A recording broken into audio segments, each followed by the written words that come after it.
عشرہ ذی الحجہ جس کو ہم عید الاضحیٰ کہتے ہیں اور اردو میں بقرہ عید، عید قربان کے نام سے جانتے ہیں، یہ دو عیدیں اللہ تبارک و تعالیٰ کی طرف سے مسلمانوں کو دی گئی ہیں۔ ان عیدوں کے دنوں میں روزہ رکھنا بھی جائز نہیں ہے، خوشیوں کے دن۔ اور یہ جو ایام چل رہے ہیں پہلی ذی الحجہ سے لے کر 10ویں ذی الحجہ تک، اس کا ذکر تو اللہ تعالیٰ نے قرآن میں یوں فرمایا والفجر ولیال عشر، فجر کی قسم اور 10 راتوں کی قسم۔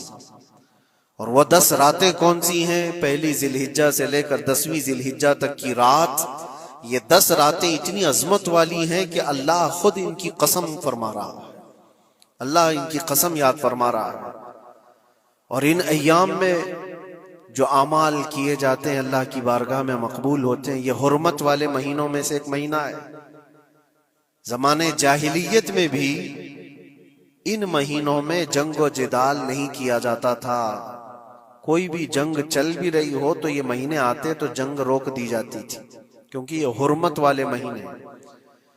تو ذی الحجہ کے مہینے میں ہم اور آپ ابھی اپنی زندگی کی سانسیں لے رہے ہیں، لیکن قربانی کے متعلق جیسے کہ لوگوں کے دل و دماغ میں ایک کانسیپٹ اور پھر پھیلایا ہوا ایک کانسیپٹ اور اسلامی کانسیپٹ، تینوں میں کیا چیزوں کا فرق ہے؟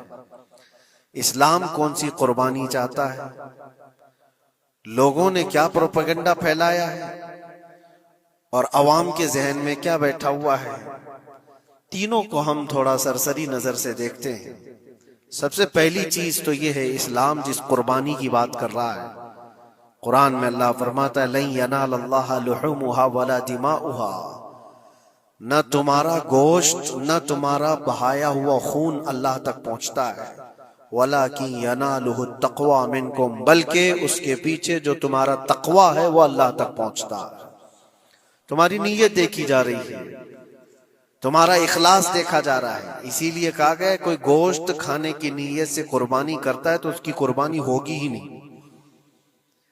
گوشت کی نیت سے اگر کسی نے قربانی کیا اس کی قربانی ہی نہیں ہے، یا پھر اگر ذبح کرنے کے بعد بیچنے کی نیت کیا گوشت میں سے کچھ حصہ، وہ تجارت کی نیت کیا ہوا ہے، تب بھی اس کی قربانی نہیں ہے۔